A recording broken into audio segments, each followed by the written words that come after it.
Friends, we are talking entrepreneurship, concept of entrepreneurship, the ability of entrepreneur. ઉદ્યોગ સાહસિકમાં રહેલી જે સાહસવૃત્તિ છે, એનામાં રહેલી જે ક્ષમતા છે કે જેને આપણે ઉદ્યોગ સાહસિકતા કહીએ છીએ, આપણે એની વાત કરીએ છીએ. અને પહેલા તબક્કામાં આપણે એના અર્થ અને એના લક્ષણોની આપણે વાત કરી, જે પરીક્ષામાં પણ ઘણીવાર પૂછાય છે. પરીક્ષામાં વધારે જે પૂછાય છે એ પ્રશ્ન છે, ઉદ્યોગ સાહસિકતાના વિકાસના નિર્ધારક પરિબળો સમજાવો. ઉદ્યોગ સાહસિકતાનો વિકાસ કઈ રીતે થાય છે, અથવા કેવા કેવા પરિબળો છે જે ઉદ્યોગ સાહસિકતાના વિકાસમાં ભાગ ભજવે છે. તો વ્યક્તિના પોતાના, પછી વ્યક્તિની આજુબાજુ રહેલા પર્યાવરણના, વ્યક્તિ જે સમાજમાં રહે છે તે સમાજના, આવા ઘણા બધા પરિબળો છે કે જે ઉદ્યોગ સાહસિકતાને અસર કરે છે અને ઉદ્યોગ સાહસિકતાના વિકાસમાં પોતાનો ભાગ ભજવે છે. તો એના સંદર્ભમાં એક ચાર્ટ આપણે લેશું અને એ પ્રશ્નને સમજવાનો પ્રયત્ન કરશું. પ્રશ્ન છે, ઉદ્યોગ સાહસિકતાના વિકાસના નિર્ધારક પરિબળો દર્શાવો.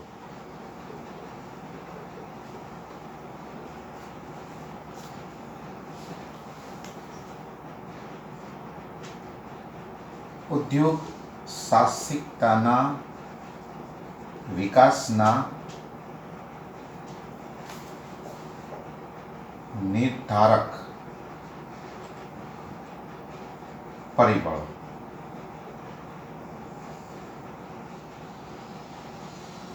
એમાં પહેલું છે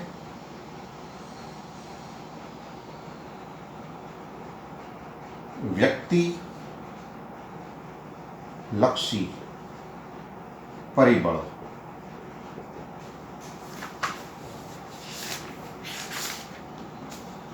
પછી એમાં બીજું છે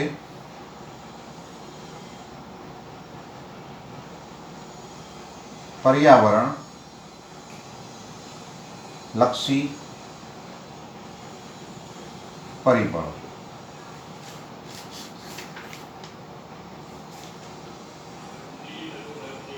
ત્રીજું છે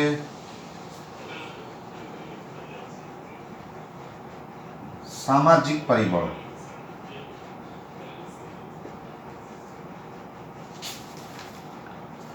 અને ચોથું અને લાસ્ટ છે સહાયતાલક્ષી પરિબળો.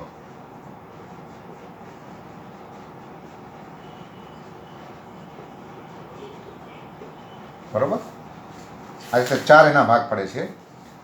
એટલે વ્યક્તિમાં રહેલા આંતરિક પરિબળો અસર કરે, પછી આજુબાજુનું જે એન્વાયરમેન્ટ છે એ અસર કરે, તમે જે સમાજમાં અને કુટુંબમાં રહ્યો છો એ પણ અસર કરે, અને બીજા ઘણા બધા એવા પરિબળો છે કે જે સહાયતાલક્ષી છે અને જે તમને ઉદ્યોગ સાહસિકતા વિકસાવવામાં મદદ કરે. બરાબર છે. તો આપણે એક પછી જોતા જઈએ. ફોર એક્ઝામ્પલ જોઈએ, પહેલું પ્રેરણા.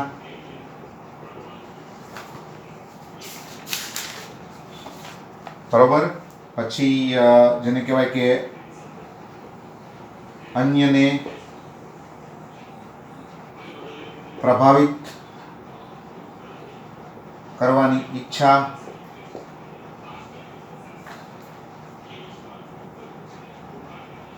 ઉદ્યોગલક્ષી જ્ઞાન.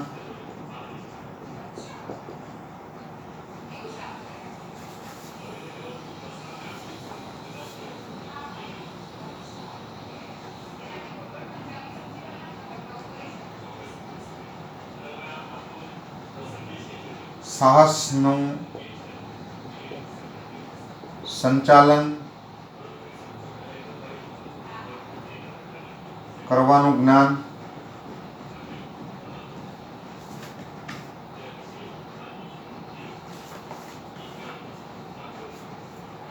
અને ટેકનિકલ જ્ઞાન. જો આ બધા વ્યક્તિલક્ષી પરિબળો છે. બરાબર, વ્યક્તિમાં તમને આવા બધા પરિબળો જોવા મળે. બરાબર. તો તમારા વ્યક્તિમાં રહેલી જે પ્રેરણા છે એ ઉદ્યોગ સાહસિકતા વિકસાવવા મદદ કરે. ઘણા લોકોની ઈચ્છા હોય કે ભાઈ હું મારું પોતાનું ઊભું કરું. બરાબર છે. અંદરથી જેવો એક ફોર્સ આવે કે ભાઈ મારે કાંઈ નોકરી કરવી નથી, મારે મારો પોતાનો બિઝનેસ શરૂ કરવો છે. હું સફળ થાવ તો પણ હું અને નિષ્ફળ થાવ તો પણ હું. બરાબર છે. પછી ઘણા લોકોને એવી ઈચ્છા હોય કે હું કાંઈક એવું નવું સર્જન કરું, નવું સાહસ તૈયાર કરું. બરાબર, મારા પગ ઉપર હું કાંઈક એવું કાંઈક જેને કહેવાય કે આખું ધંધાનું સામ્રાજ્ય ઊભું કરું કે લોકો મારાથી પ્રભાવિત થાય. બરાબર છે, સમાજ મને રિસ્પેક્ટ આપે, સમાજની અંદર મારું એક નામ થાય, તો એ જે ઈચ્છા છે એ પણ તમને અસર કરે છે ઉદ્યોગ સાહસિકતા ડેવલપ કરવામાં. પછી ઉદ્યોગનું જ્ઞાન, બરાબર, તમારામાં એટલે કે ઉદ્યોગ સાહસિકમાં કે વ્યક્તિમાં જે ઉદ્યોગનું જ્ઞાન છે, ઉદ્યોગલક્ષી જે જ્ઞાન છે એ પણ એને મદદ કરે છે, અથવા એ પણ એને ઉદ્યોગ સાહસિકતા ડેવલપ કરવામાં હેલ્પ કરે છે. પછી સાહસનું સંચાલન કરવાની જે ક્ષમતા છે અથવા ઈચ્છા કે જ્ઞાન છે, બરાબર, એ પણ મદદ કરે છે. પ્રોજેક્ટ રિપોર્ટ તૈયાર કરવો, પછી કઈ રીતે ધંધો શરૂ કરવો, કઈ રીતે દસ્તાવેજો તૈયાર કરવા, કઈ રીતે લાયસન્સ મેળવવું, આ બધું જે જ્ઞાન છે એ જ્ઞાન તમને ઉદ્યોગ સાહસિકતા વિકસાવવામાં મદદ કરે છે. અને છેલ્લે જોવા જઈએ તો ટેકનિકલ જ્ઞાન, વ્યક્તિમાં ટેકનિકલ જ્ઞાન હોય, કોઈ એન્જિનિયર હોય તો એના કંઈક નવું સંશોધન કરે, કંઈક નવું તૈયાર કરે પોતાના મગજમાં, અને પછી વિચાર કરે કે હું આને જો ધંધામાં ઉપયોગ કરું તો મને બહુ ફાયદો થશે, બરાબર છે. તો નોકરી નથી કરવી, આપણે આ જે વસ્તુ બનાવવાનો મારા મગજમાં જે કન્સેપ્ટ આવ્યો છે એ વસ્તુ ઉપર હું કામ કરું, મારો પોતાનો ઉદ્યોગ નાનો પાયે તો નાના પાયે શરૂ કરું. તો એ રીતે એનામાં ઉદ્યોગ સાહસિકતા ડેવલપ થતી હોય છે. તો આવા જુદા જુદા જે પરિબળો છે એ પરિબળો જે છે એ અહીંયા અસર કરે છે, બરાબર છે. તો આ છે બધા વ્યક્તિલક્ષી પરિબળો, બરાબર છે.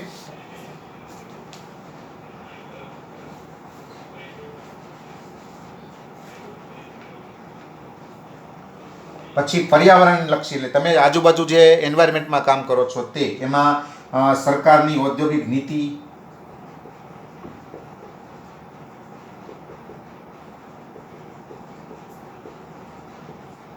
બરોબર, પછી ધંધાકીય પર્યાવરણ,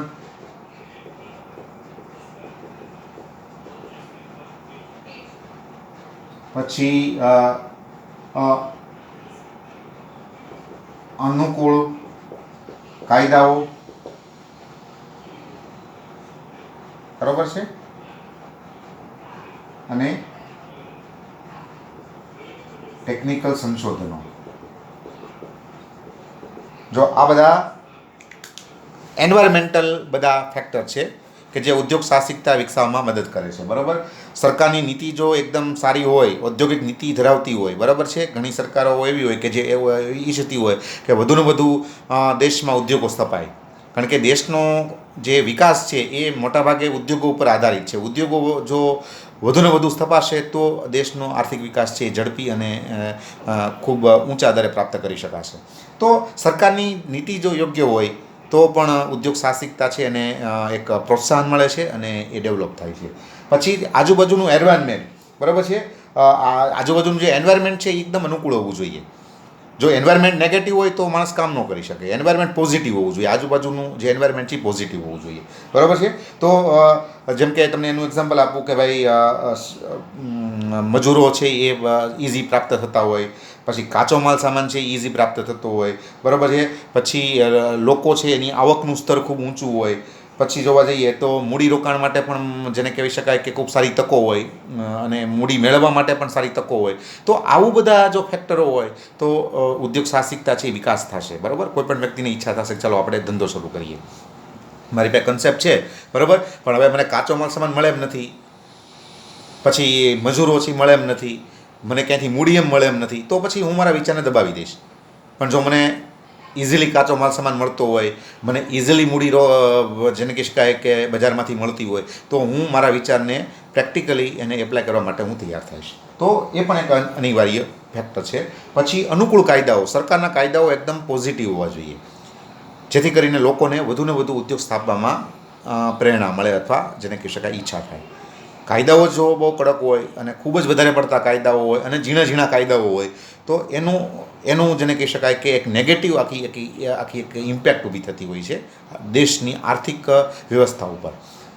તો કાયદાઓ અનુકૂળ હોવા જોઈએ, નિયમો બધા અનુકૂળ હોવા જોઈએ, અને ટેકનિકલ સંશોધનો જો વધારે થતા હોય તો પણ જેને કહી શકાય કે કોઈ પણ વ્યક્તિ હોય એનામાં ઉદ્યોગ સાહસિકતા હોય તો એ જેને કહી શકાય કે ઓલું કરી શકાય, બરાબર છે. તો આ રીતે આપણે જોવા જઈએ તો આ બધા કેટલાક સામાન્ય કહી શકાય એવા એના લક્ષણો છે.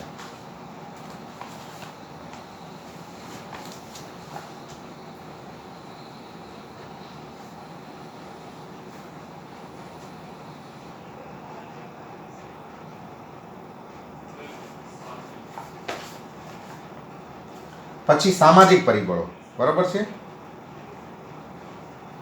તો એમાં મોટા ભાગે કૌટુંબિક પ્રેરણાઓ,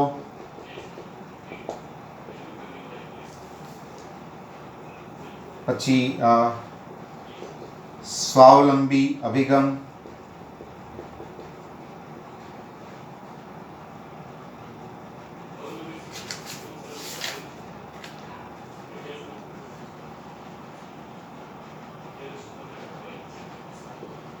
જીવનશૈલી,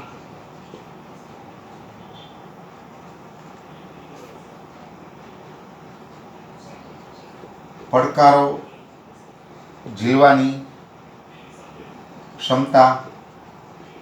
જો આ બધા સામાજિક પરિબળો છે, બરાબર, કે જે તમે જે સમાજમાં રહ્યો છો એ સમાજ તમારા ઘડતરમાં બહુ મહત્ત્વનો ફાળો આપે છે. તમારું કુટુંબ, તમે જે સમાજ સાથે જોડાયેલો છો એ સમાજ, તમારો સમુદાય, તમારી જ્ઞાતિ, આ બધી બાબતો એવી છે કે જે તમારા વિકાસમાં તમને મદદ કરે છે અથવા ભાગ ભજવે છે. હવે ઘણા લોકો છે એનામાં ઉદ્યોગ સાહસિકતા હોય અને કુટુંબમાંથી જ એને પ્રેરણા આપવામાં આવે કે ભાઈ કુટુંબ જ છે એને સપોર્ટ કરે કે ભાઈ તું તારે કર, કાંઈ વાંધો નહીં, અમે તારી સાથે છીએ, અમે તને બધી મદદ કરવા તૈયાર છીએ, તું તારું જે સપનું છે એ પૂરું કર, તારામાં જે ઉદ્યોગ સાહસિકતા છે એનો તું ઉપયોગ કર. તો કુટુંબ છે એ પ્રેરણા આપે છે. મોટાભાગે કુટુંબ છે ને એ જ તમારું મહત્ત્વનું ફેક્ટર છે કે જે તમારા વિકાસ માટે મહત્ત્વનો રોલ અદા કરે છે. પછી ઘણા લોકો છે એનો અભિગમ જ તે હોય સ્વાવલંબી કે ભાઈ આપણે કોઈના ઉપર ડિપેન્ડ નથી રહેવું, આપણે આપણી જાતે જ કંઈક કરવું છે. ઘણા લોકોનો એવો અભિગમ હોય, ધારો કે હું ફોર એક્ઝામ્પલ જોવા જાઉં તો હું મારા ફાધરને જોઉં તો હું એવું વિચારું કે ભાઈ મારા ફાધર જેમ એકદમ ઇન્ડિપેન્ડન્ટ હતા તો હું પણ ઇન્ડિપેન્ડન્ટ બનું. એણે જેમ પોતાની રીતે શૂન્યમાંથી સર્જન કર્યું તો હું પણ મારા શૂન્યમાંથી સર્જન કરું. તો સ્વાવલંબી અભિગમ છે એ વારસામાં મળે છે ઘણીવાર, અને એ અભિગમ તમારીમાં જે ઉદ્યોગ સાહસિકતા છે એને એ ડેવલપ કરે છે કે ભાઈ મારે નોકરી નથી કરવી, મારે કોઈના અંડરમાં કામ નથી કરવું, હું મારી રીતે કંઈક કરીશ, મારા પગ ઉપર ઊભો રહીશ. પછી તમારી જીવનશૈલી જેવી હોય કે એમાં તમને કંઈક નવું સર્જવાનું, જેને કહેવાય કે હંમેશા એક જનૂન રહેતું હોય, તો એ પણ એક મહત્ત્વનું ફેક્ટર છે. અને પડકારો ઝીલવાની ક્ષમતા, વ્યક્તિમાં પડકારો ઝીલવાની ક્ષમતા હોય તો એ ઉદ્યોગ સાહસિકતા છે એને વેગ મળે છે, એનો વિકાસ થાય છે. તમે ડરતા હો તો તમારામાં ઉદ્યોગ સાહસિકતા છે છતાં તમે ઉદ્યોગ સાહસિક બની શકતા નથી, કારણ કે તમે જોખમોથી ડરો છો, પડકારોથી તમે ડરો છો. પણ જે લોકો પડકારોથી ડરતા નથી, જે લોકો એનો સામનો કરવા માટે હંમેશા તૈયાર હોય છે, એવા લોકોમાં ઉદ્યોગ સાહસિકતા ડેવલપ થતી હોય છે. તો આ પણ એનું એક ફેક્ટર છે એમ કહી શકો તમે, બરાબર છે. અને પછી છે સહાયતાલક્ષી પરિબળો.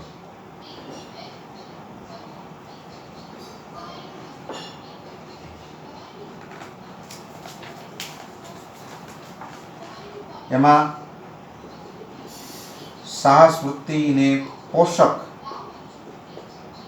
એવી શિક્ષણ વ્યવસ્થા પણ બહુ અસર કરે છે, બરાબર. પછી સહાયક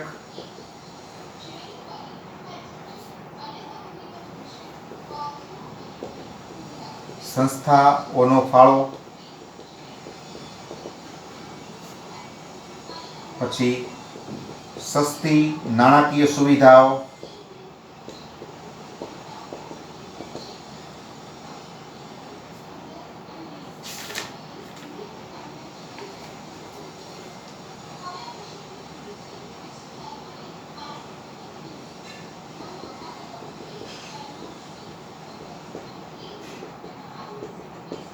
સંશોધન અને માહિતી અને ઔદ્યોગિક વસાહતોની સ્થાપના. જો આ બધા સહાય કહી શકાય, એવા બધા પરિબળો છે, બરાબર. શિક્ષણ વ્યવસ્થા જો એકદમ જેને કહેવાય કે અનુકૂળ હોય તો ઉદ્યોગ સાહસિકો છે એ વધારે પેદા થાય છે. શિક્ષણ વ્યવસ્થામાંથી જ, બરાબર, ઉદ્યોગ સાહસિકતાને વેગ મળવો જોઈએ, અથવા ઉદ્યોગ સાહસિકતા છે એને વિકાસ માટે થઈને જેને કહી શકાય કે વેગ મળવો જોઈએ. પછી સહાયક સંસ્થાઓ જે છે, બરાબર, ઉદ્યોગ સાહસિકને મદદ કરે એવી સંસ્થાઓ જો વધારે ને વધારે ખુલશે તો ઉદ્યોગ સાહસિકો પણ વધારે બહાર આવશે. પછી જો ઉદ્યોગ સાહસિકોને સસ્તી નાણાકીય સુવિધાઓ અવેલેબલ કરાવવામાં આવશે તો પણ એનામાં ઉદ્યોગ સાહસિકતા વધુને વધુ ડેવલપ થશે અને વધુને વધુ ઉદ્યોગ સાહસિકો બહાર આવશે. અને સંશોધન અને માહિતી માટેનું પણ એક આખું સરસ એન્વાયરમેન્ટ હોવું જોઈએ કે કોઈ પણ વ્યક્તિને કોઈ માહિતી જોતી હોય તો એ મળી રહે, બરાબર, એવી વ્યવસ્થા કરવી જોઈએ. કોઈને કાંઈ સંશોધન કરવું છે તો એની માટે પણ એને સહાય કરી શકાય એવી આખી વ્યવસ્થા છે એ ક્રિએટ કરવી જોઈએ. તો જે લોકો ઉદ્યોગ સાહસિકો છે એને એક પ્રકારનો વેગ મળશે અને વધુને વધુ ઉદ્યોગ સાહસિકો પેદા થશે. પછી વધુને વધુ ઔદ્યોગિક વસાહતોની સ્થાપના કરવી જોઈએ. તો વધુને વધુ ઉદ્યોગ સાહસિકો છે એ આગળ આવશે અને એનામાં ઉદ્યોગ સાહસિકતા છે એ વિકાસ થશે અને નવા નવા ઉદ્યોગો સ્થાપવા માટે લોકો તૈયાર થશે. તો આ બધા એના સહાયતા લક્ષી પરિબળો છે.